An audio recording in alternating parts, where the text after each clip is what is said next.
Komnas HAM menyerahkan hasil investigasi tragedi Kanjuruhan kepada Menko Polhukam. Sejumlah rekomendasi itu antara lain melakukan evaluasi menyeluruh dengan memprioritaskan keamanan dan keselamatan insan sepak bola. Membekukan seluruh aktivitas kompetisi sepak bola sampai dilakukannya standarisasi yang substantif. Bekerjasama dengan klub melakukan upaya pembinaan yang sungguh-sungguh kepada supporter sepak bola. Bertanggung jawab secara kelembagaan dengan menghormati dan mematuhi proses hukum yang sedang berjalan dan menyusun indikator pertandingan berisiko tinggi yang akuntabel. Jika dalam 3 bulan perbaikan tidak dilakukan, Komnas HAM meminta PSSI dibekukan. Selain terhadap PSSI, sejumlah rekomendasi juga ditujukan Komnas HAM kepada Presiden, Polri, PT LIB, pihak broadcaster, klub Arema FC, dan komunitas supporter atas laporan hasil investigasi tragedi Kanjuruhan. Menko Polhukam Mahfud MD menyatakan laporan yang dibuat Komnas HAM lebih detail dan lebih keras dari hasil rekomendasi TGIPF. Komnas HAM bilang, ya betul tuh, harus ada yang bertanggung jawab secara berjenjang, karena yang di atasnya masih banyak lagi. Itu yang baru misalnya. Yang lain-lain ya hampir sama gitu, tetapi Komnas HAM lebih detail dan lebih. Pekan ini pula, Ketua Umum PSSI Muhammad Iriawan telah diperiksa oleh penyidik Polda Jawa Timur terkait tragedi Kanjuruhan. Alhamdulillah tadi selain bisa ada tambahan, dokumen-dokumen kami serahkan dokumen pendukung. Dokumen apa itu Pak yang diserahkan? Banyak, ada beberapa dokumen yang dilihat itu untuk pendukung sama kepada penyidik untuk dokumen yang kami sampaikan. Tragedi Kanjuruhan menelan 135 korban jiwa. Sejauh ini baru 6 orang yang ditetapkan polisi sebagai tersangka. Tim Liputan, Kompas TV.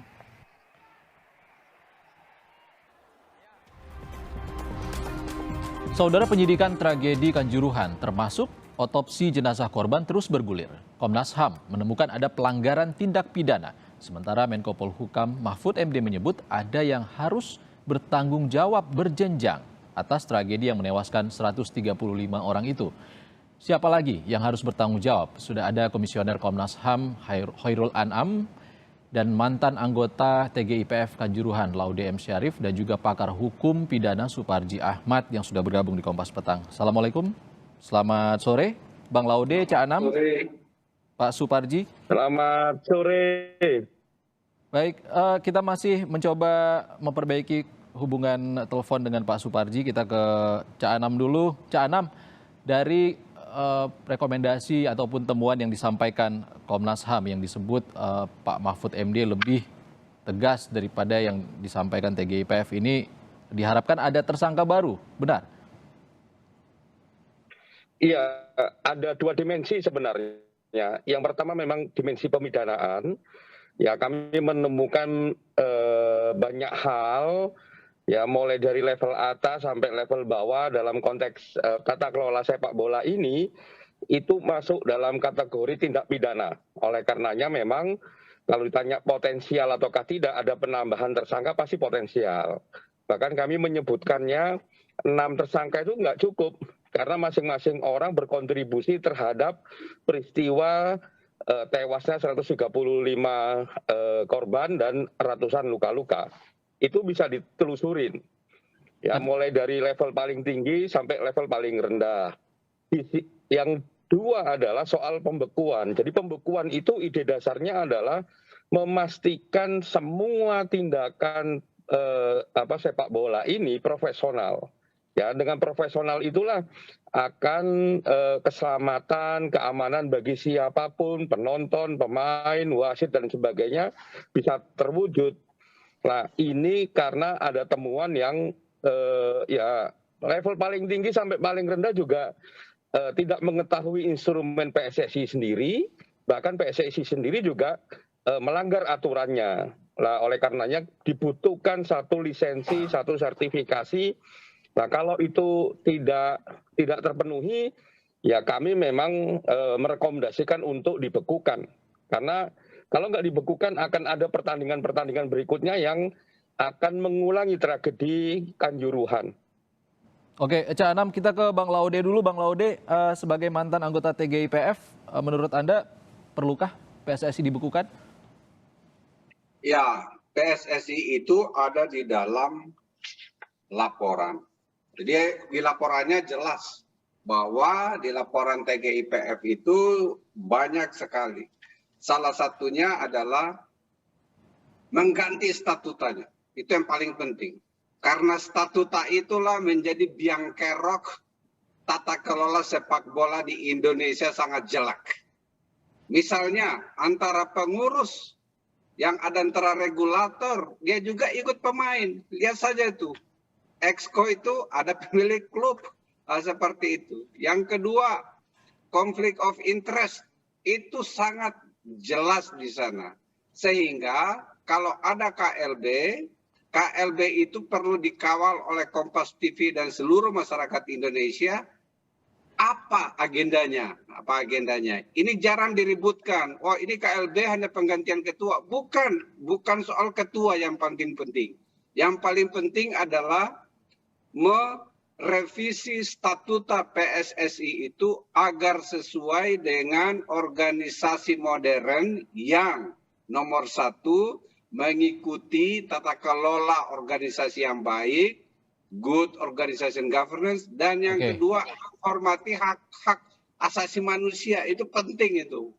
Oke, tapi kan kalau ada intervensi terlalu jauh dari pemerintah akan mengulangi kejadian yang sama nanti tahun 2015. PSSI dibekukan oleh FIFA. Tidak ada mengintervensi. Mengintervensinya itu adalah kita menunjukkan. Dan dia tidak boleh membuat statuta yang bertentangan dengan prinsip-prinsip tata kelola yang baik. Berarti dia obsolete itu, seperti itu. Mana ada bisa dibenarkan satu organisasi, dia regulator, dia juga pemain. Aneh itu. Seperti itu, tidak boleh sama sekali. Oleh karena itu, mereka sangat suka itu statuta itu. Bukan mengintervensi, tapi memberikan arah, memperlihatkan. Akhirnya apa sekarang? Gara-gara seperti itu, akhirnya itu ini hanya puncaknya saja itu Kanjuruhan. Dari dulu terus seperti itu. Dan selalu katanya nggak boleh diintervensi. Bukan diintervensi, tetapi masyarakat sepak bola, para pengamat sepak bola, masyarakat Indonesia menginginkan PSSI yang profesional. PSSI yang sepatu dengan standar-standar organisasi yang baik. Aneh itu kalau ada PSSI begitu statutanya. Oke, Bang Laude, kita ke Pak Suparji Ahmad dulu, pakar hukum pidana. Kita tanya soal hukum pidana di sini. Pak Suparji, apakah ada unsur pidana yang bisa dikenakan kepada induk olahraga seperti PSSI? Ya, saya kira dan pertanggungjawaban pidana itu terhadap orang yang melakukan perbuatan atau karena keadaan berdasarkan alat bukti yang kuat diduga melakukan tindak pidana. Menurut saya memang dalam konteks konstruksi hubungan hukum antara PSSI, ya, kemudian PT BLI, kemudian panitia penyelenggara, dan terjadinya Kanjuruhan itu, PSSI tidak bisa terpisah dari terjadinya tragedi Kanjuruhan itu. Oleh karenanya adalah menjadi tidak adil ketika kemudian PSSI dibiarkan begitu saja tanpa ada pertanggungjawaban hukum. Oke, Mas Suparji, kan PT LIB sudah ada tersangkanya, pihak Arema juga sudah ada tersangkanya, kepolisian juga ada. PSSI bisa? Ya, menurut saya memang berkaitan dengan hubungan hukum tadi, relasi tadi itu, bahwa pertandingan itu tidak terlepas dari kebijakan, dari keputusan PSSI, ya. Oleh karenanya, mengingat adanya satu keadaan bahwa yang bersangkutan dalam hal ini PSSI juga tidak bisa terlepaskan atas tragedi tersebut, maka menurut saya demi keadilan, ya, maka ada pertanggungjawaban hukum kepada institusi tadi itu. Karena kalau membebankan pada BLI, kepada Arema, ya, kepada panitia penyelenggara, atau kemudian kepada polisi yang di lapangan, ini saya kira akan mencederai rasa keadilan. Karena memang mereka-mereka itu kan di lapangan, pelaksana kebijakan. Nah, dalam hal ini pengambil kebijakan tidak bisa dilepaskan gitu. Itu saya kira konstruksi hukumnya gitu. Oke, kita ke Cak Anam dulu. Cak Anam, ada 7 pelanggaran yang berpotensi pelanggaran pidana di sini, benar? Enggak, kalau soal pelanggaran pidananya ada sendiri, kita konstruksikan persis tadi yang dibilang oleh Pak Suparji, ahli pidana, ya, memang konstruksinya memang ada soal SPSI yang bertanggung jawab untuk menyelenggarakan sepak bola. Terus ada individu-individu yang memang berkontribusi, memiliki kewenangan tidak menjalankan kewenangannya, ya, terus memiliki otoritas tidak menjalankan otoritasnya, ya, misalnya untuk mencegah, untuk memastikan keamanan, keselamatan macam-macam tidak melakukannya. Lah itu kita konstruksikan clear dalam laporan kami, itu merupakan tindak pidana karena itu berorientasi berhubungan langsung dengan peristiwa-peristiwanya. Jadi kalau dalam konteks PSSI itu ada person yang memiliki kontribusi faktual terhadap peristiwa. Terus kalau PSSI sebagai kelembagaan memang harus ditata kelola seperti yang dibilang oleh Pak Laude, memang harus ada perubahan sangat fundamental. Kalau nggak ada, ya percuma gitu. Artinya percuma itu begini, kalau momen saat ini tidak dimanfaatkan untuk merubah mulai dari statuta, kelengkapan SDM, memastikan dan lain sebagainya, hal-hal yang berkontribusi baik, kalau itu nggak dilakukan, ya sikap Komnas HAM seperti tadi itu, ya bekukan aja sampai ini semuanya baik. Yang bisa mengubah itu siapa, Cak Anam? Yang bisa mengubah apanya ini? Statuta PSSI, itu kan FIFA yang bisa mengubah. Bukan. Yang bisa mengubah status PSSI adalah PSSI sendiri. Tapi dia berpedoman kepada statuta FIFA.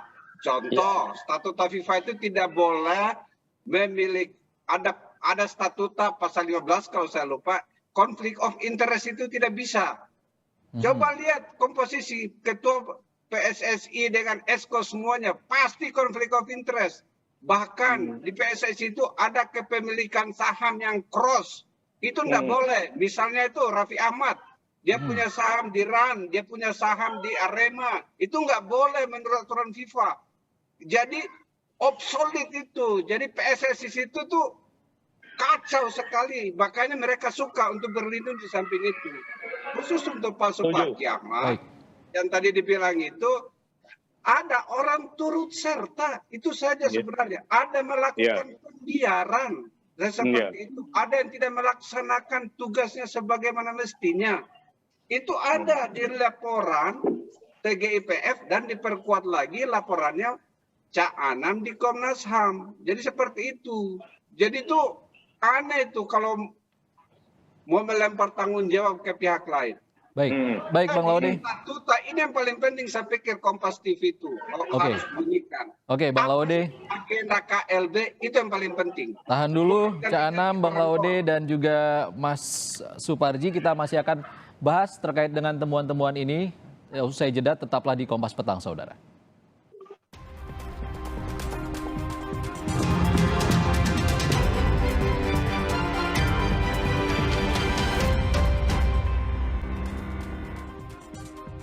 Anda kembali di Kompas Petang, saudara. Kita masih membahas terkait temuan Komnas HAM dan juga potensi adanya tersangka baru dalam tragedi Kanjuruhan. Kita masih bersama dengan Cak Anam dari Komnas HAM dan juga ada Bang Laude dari mantan TGIPF dan Pak Suparji, Mas Suparji Ahmad, pakar hukum pidana. Kita ke Mas Suparji dulu. Mas Suparji, selain dari 6 tersangka yang sudah ditetapkan oleh kepolisian, dari temuan Komnas HAM, apakah Anda sudah membacanya, bisa digali ataupun ditemukan potensi tersangka baru?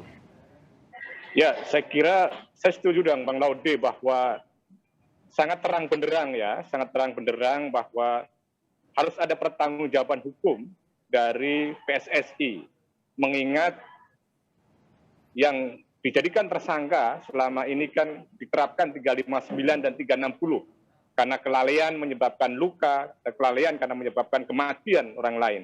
Saya kira bahwa PSSI ya itu bisa dijungtokan 55 ayat 1 angka 1 tentang turut serta melakukan tindak pidana itu. Nah, pada sisi yang lain bisa diterapkan pasal 52 junto pasal 103 Undang-Undang Sistem Keolahragaan yang mana ancaman hukumannya adalah 2 tahun. Cuma 2 tahun. Di mana konstruksi pasalnya adalah bahwa ada kewajiban para penyelenggara olahraga itu menjamin keselamatan, menjamin keamanan, menjamin kesehatan dan sebagainya. Bahwa ini ada terjadi sebuah peristiwa akibat kelalaian, ya, akibat ketidakseriusan menjaga keselamatan atau mengantisipasi keselamatan para penonton sehingga menyebabkan terjadinya luka-luka, terjadinya tewas banyak orang. Yang menurut saya ini adalah semua tentunya tidak terlepas dari PSSI. Jadi di sini tinggal bagaimana penegak hukum menindaklanjuti rekomendasi Komnas HAM tadi itu, temuan Komnas HAM tadi itu, untuk kemudian ada langkah-langkah hukum agar memang ada kejelasan ke depan ya pengembangan olahraga khususnya sepak bola ini. Momentum ini dijadikan satu upaya yang sungguh-sungguh untuk melakukan reformasi PSSI, termasuk apa yang disampaikan Bang Laude tadi, membersihkan praktek-praktek yang sebetulnya jauh dari tata kelola organisasi yang baik dan benar. Tidak boleh ada monopoli, tidak boleh ada oligarki dalam konteks pengelolaan olahraga, apalagi sepak bola. Karena itu adalah olahraga rakyat gitu ya. Oke, kita ke Bang Laude. Bang Laude, kita mundur ke 1 Oktober lalu, di mana peran PSSI yang disalahgunakan dan bisa dimintai pertanggungjawabannya di sana? Nomor 1, bahwa mereka tidak menyampaikan aturan FIFA tentang pelarangan penggunaan gas air mata di lapangan. Polisinya nggak tahu, dia nggak beritahu. Itu saja nomor 2. 2, pengawas security officer-nya yang pergi ke sana tidak menjelaskan semuanya, bahkan tidak pimpin rapat. Mereka juga mengetahui kondisi stadion seperti itu. Tapi dibiarin saja. Bahkan mereka sudah mengetahui bahwa itu adalah high risk match, tetapi tidak ada petinggi PSSI yang, jadi itu seakan-akan dibiarin saja itu. Jadi banyak. Oleh karena itu, di rekomendasi TGIPF itu adalah meminta pertanggungjawaban pihak-pihak lain juga selain yang 6 yang sudah. Khusus untuk yang aparat keamanan yang menembakkan ke arah penonton itu saya pikir sudah ditemukan. Jelas sekali videonya, nggak bisa itu apakah dia hanya sekarang kan cuma memberi perintah, tapi apa adik-adik ini dan langsung menembak ke arah penonton yang tidak ada kejadian apa-apa yang mengakibatkan banyak sekali kematian yang seperti itu. Mungkin itu juga perlu dipikir. Tapi ada satu poin yang saya harus sampaikan, karena FIFA pun harus bertanggung jawab. Mengapa FIFA bertanggung jawab? Dia dari dulu dia tutup mata dengan kelakuan-kelakuan PSSI seperti itu. Bahkan kalau mau lihat FIFA Code of Ethics, ya itu di poin 5 ada khusus conflict of interest. Dia bilang, before being elected or appointed, officials shall disclose any personal interest. Itu nomor 1. Nomor 2, while performing their duty, officials shall avoid any situation that could lead to conflict of interest. Kalau di statuta PSSI, ya sudah tidak ada larangan itu seperti itu. Masa pemilik klub juga menjadi regulator? Masa pemilik klub bisa mempunyai saham di lebih dari 1? Jadi konflik of interest-nya terlalu banyak. Baik. Bang Laude, kita ke Cak Anam. Cak Anam, dari yang disampaikan Bang Laude tadi dan juga temuan TGIPF sebelumnya, apakah ini juga sejalan atau linear dengan yang ditemukan oleh Komnas HAM? Substansinya sama, cuman memang kami lebih mempertegas, ya misalnya begini. Kalau soal apakah memungkinkan PSSI bertanggung jawab secara pidana, sangat mungkin. Ya, yang paling kentara misalnya begini, desain pengamanan yang tercermin pada PKS kerjasama PSSI sama kepolisian yang diinisiasi sama PSSI itu malah mencerminkan pelanggaran terhadap instrumen PSSI sendiri. yang itu mengakibatkan ya, kalau dalam konteks Kanjuruhan ya Brimob masuk dengan gas air matanya, ada penembakan gas air mata dan lain sebagainya. Termasuk juga perubahan jadwal. Ya, dinamika soal jadwal ini itu tidak mengedepankan atau mencerminkan terkait keselamatan dan keamanan yang ada ya. Terkait jadwal ini apakah bisa juga menyasar kepada broadcasternya? Kalau dalam konstruksi kami bisa. Wong ada buktinya kok. Tidak mengindahkan aturan yang ada, tidak mengindahkan aturan yang meletakkan keselamatan dan keamanan menjadi utama. Bahkan ada tindakan intervensi terhadap pemilihan jadwal itu memungkinkan. Oke, Cak Anam, kita ke Mas Suparji dulu. Mas Suparji, seperti yang disampaikan Cak Anam tadi, PSSI sangat mungkin dan juga broadcaster yang menayangkan partai Persebaya ataupun Arema melawan Persebaya waktu itu bisa berpotensi kena pidana. Ya, inilah sebetulnya perlunya tindakan-tindakan hukum nyata ya, dalam arti memeriksa para pihak yang terkait tadi itu. Karena sementara ini kan masih bukti-bukti permulaan ya, yang kemudian tidak dilakukan proses hukum kepada orang-orang yang mestinya potensi untuk menjadi tersangka atau kemudian pada proses pertanggungjawaban hukum berikutnya. Karena memang sudah sangat jelas ya, penyelenggara kejuaraan olahraga itu wajib memenuhi persyarat teknis ya, kesehatan, kemudian keselamatan, ketentuan daerah setempat, keamanan, ketertiban umum, dan kepentingan publik gitu. Nah, dalam hal ini kan bisa kemudian dicari konfigurasi, konstruksinya. Siapa yang terkait dengan penyelenggara kan itu? Apakah kemudian termasuk broadcast tadi itu bagian yang tidak terpisahkan dari konteks penyelenggara? Dan kalau memang ada hubungan nyata dalam hal ini, bahwa dia bagian yang tidak terpisahkan dari kegiatan pertandingan tadi itu, dan kemudian juga tidak mengindahkan adanya kewajiban-kewajiban yang dilakukan tadi itu, maka memang perlu ada proses pertanggungjawaban hukum. Sementara ini kan masih ada melokalisir kepada kalangan orang-orang tertentu saja. Ini yang sebetulnya membuat misalnya ada semacam kegemasan publik gitu loh. Kenapa? Kenapa kemudian seolah-olah ada proteksi gitu pada figur-figur tertentu, pada orang-orang tertentu, pada institusi-institusi tertentu. Lebih baik ini progresif ya dan produktif menindaklanjuti GPR, Komnas HAM supaya ada kejelasan. Jadi menurut saya potensi-potensi pertanggungjawaban hukum itu saya kira cukup terang benderang karena memang menjadi bagian dari penyelenggara kejuaraan olahraga tadi itu, pertandingan olahraga tadi itu. Itu Mas. Ya. Oke, Mas Suparji ke Bang Laude. Bang Laude, dari rekomendasi ataupun arahan dari Presiden Jokowi ke Kapolri untuk menangani kasus tragedi Kanjuruhan ini, apakah ada juga terkait dengan mempercepat penyidikan dan juga penyelidikan untuk tersangka baru? Ini sudah 1 bulan. Ya, jadi kita sudah mengatakan bahwa di rekomendasinya itu kita merekomendasikan untuk memproses pihak-pihak lain di luar yang 6 tadi. Yang pertama salah satunya, kenapa pula gas air mata yang dipakai sudah expired? Ini kan ini kadaluarsa, memakai sesuatu yang sudah kadaluarsa. Misalnya seperti itu. Yang menembakkan gas air mata termasuk sebenarnya orang misalnya yang merusak di luar. Jadi bukan cuma petugas, ada juga para supporter itu yang membakar.